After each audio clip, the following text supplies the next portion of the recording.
Right. Can I say I enjoyed David's characteristically elegant and thoughtful book, and I think he's done a lot of the spade work for unionists that somebody needed to do, and I'm glad he's done it. It means other people don't have to do it. And what I want to do is pick out some of the themes in my own language that he's addressed, and then pick up one or two of the things that I think he's not yet confronted, which I do think we need to discuss. And the first point I was going to make was, in a sense, the question that Peter asked, because I think David is, unfortunately, one of a vanishing breed of conservative unionists who actually think about the union. I was interested to read a couple of months ago that Nigel Farage regards Michael Gove as his favourite conservative, which I think kind of says, in a sense, to some extent, where the Conservative Party is in that debate. And David's point about can you really have a debate around unionism for Britain without having a positive debate around unionism in a European context, I think is a very valid and very difficult one, because it seems to me at the moment you have a Conservative-led, forgive me, Jenny, government at Westminster, which is increasingly looking like an English nationalist government that wants to pull the UK out of Europe, and a Scottish nationalist government in Edinburgh that wants to stay in the EU after an independence vote, if that were to happen. And of course, one of its arguments that is starting to run has been that the Conservatives may well pull the UK out of Europe, and that would be threatening for Scotland. So to take a look at some of David's themes. One of his key themes, of course, is the end of Westminster sovereignty. And in a sense, I think he's absolutely right to say that that is what is happening. We now have alternative centres of power in the UK. And as Peter said right at the outset, that is not widely understood. There are essentially, to my mind, now three kinds of UK government minister. There are those who are genuinely UK government ministers, i.e. ministers for the whole UK, like the Foreign Secretary and the Defence Secretary. Nobody would argue that their role is not for the whole of the UK. There are then ministers who actually have to deliver either for the whole of the UK or for a part of it, Great Britain, say, like the Secretary of State for Work and Pensions, but have to work through structures that they do not control, but very often develop default models based on English experience, which they have not thought through and have to adjust in the context of the devolved administrations. We could say some more about that. And the third ones are UK ministers who are largely ministers for England and have no wider responsibility in practice. Now that requires, it seems to me, a cultural shift in the thinking of Westminster politicians about their own roles. I think David's other point really is, and Adam's also touched on this, is that the future of the United Kingdom is too important to be left to the Scots alone, however you have that debate. And clearly the decision about whether Scotland remains in the UK is a matter for Scots at the end of the day to vote upon, but we require a wider unionist analysis. David has done that. He's articulated a federalist response. I'm not myself entirely persuaded of that analysis, but what I am clear about is that he's right to raise the role of other institutions, the role of the House of Lords potentially in having a wider UK role. I think there are other discussions that we need to be thinking about. Are there models along the lines of the British-Irish Council which have a role to play in some of these discussions in the future? David also looks at the Joint Ministerial Committee. Again, we might want to talk about that. And of course, he also then comes out in favour of a convention on the UK Constitution, which of course the First Minister has done, has made the case for very strongly. So I agree with the way he has started to articulate some of those things, and I think they are really important issues that need to be gripped before Scotland votes in September next year, and there needs to be a proper UK debate.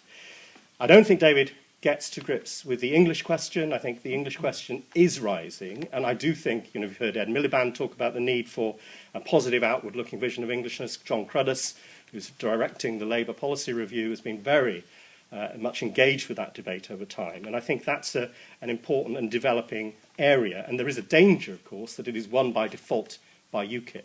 But I think there's one final area where I do think that we, all of us, and particularly those with media experience, Peter, have to engage with, and it's what I call not the West Lothian question or the English question, but the Letterman question. I called it in a lecture in Cardiff earlier this year.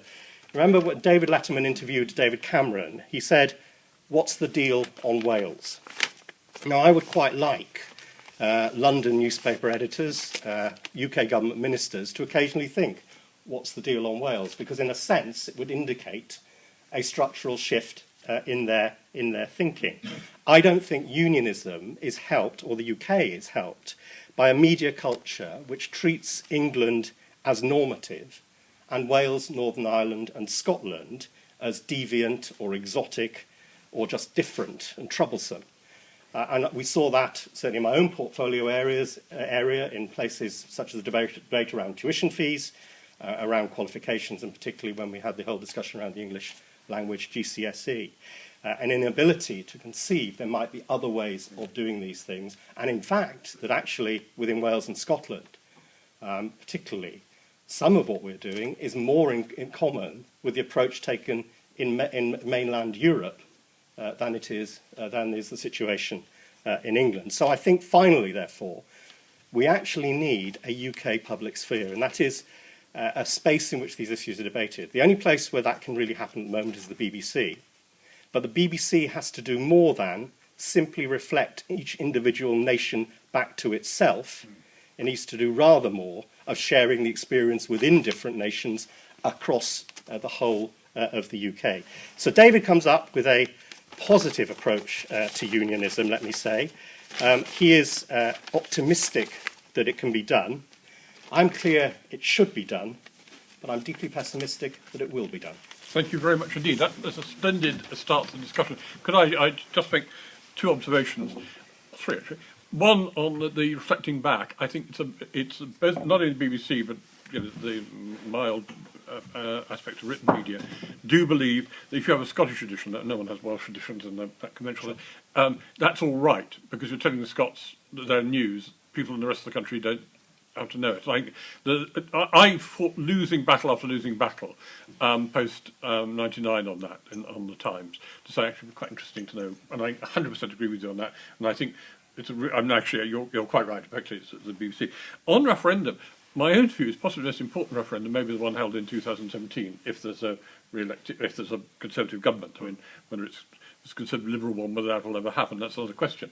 Because if you imagine a pull-out, that would have far more impact on the structure of the UK than anything else, because the response of the...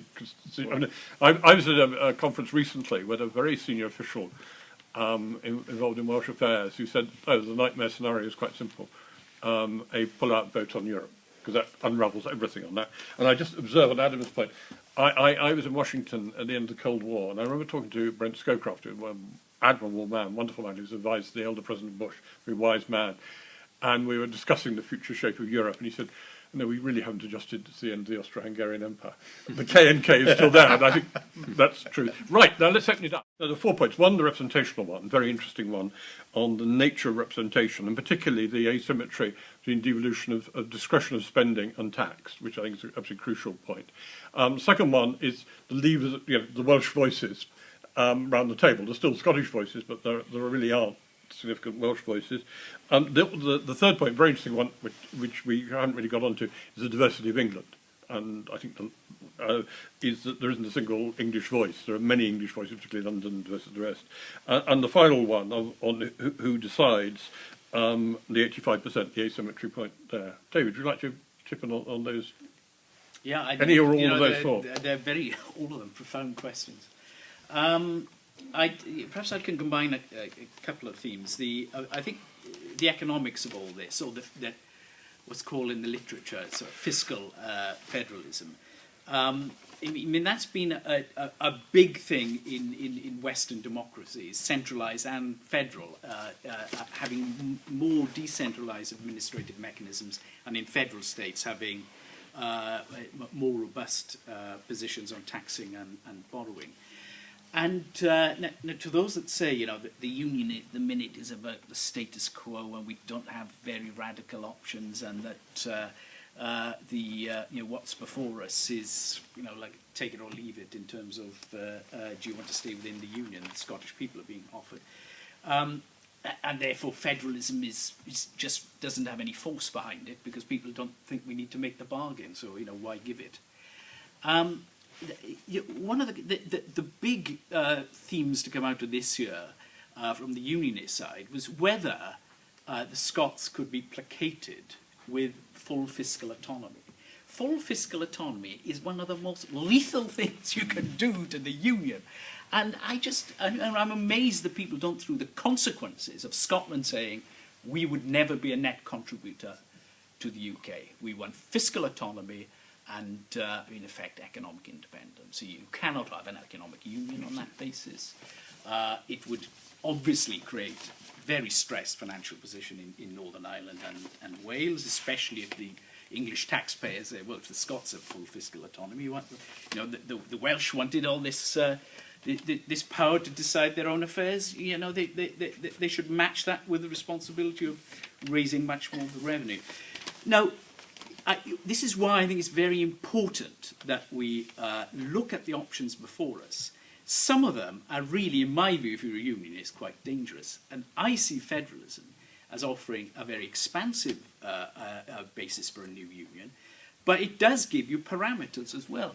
So if the Scottish government wants its own policy on aspects of defence and whether there should be a nuclear deterrent, you have to have an independent Scotland, thank you very much. If that's what you want, that's the way you achieve it. If you're part of Britain, then you must accept that it is a British policy, and that means, from time to time, if you can actually, as we know in polling, can put these questions to people in Scotland and Wales, sometimes the national mood in those countries will not be in favour of a particular aspect of the UK policy. Well, that's the price of union. And the benefits of union, presumably, more than match that if you're a unionist content with the position. I do think there's a way of, I think it's very important that we see a reform of the House of Lords on a federal basis, because at the minute, I think one of the weaknesses of the union is that there are different nuances in terms of foreign policy, defence policy, position on macroeconomic policies and welfare, which do deserve a hearing in central government, and perhaps that should be one of the. I'd say the House of Lords should be the chamber of Parliament that is made up with an element of disproportionate representation. So Scotland and Wales and Northern Ireland have a louder voice than they would get just by what their population would justify in terms of representation, and then as a result, the English one is dampened a bit. So there are ways of doing this, and I think it's quite important that we think through them. But there's a lot that's going on in this debate that people are very casually talking about without realising what the consequences would be.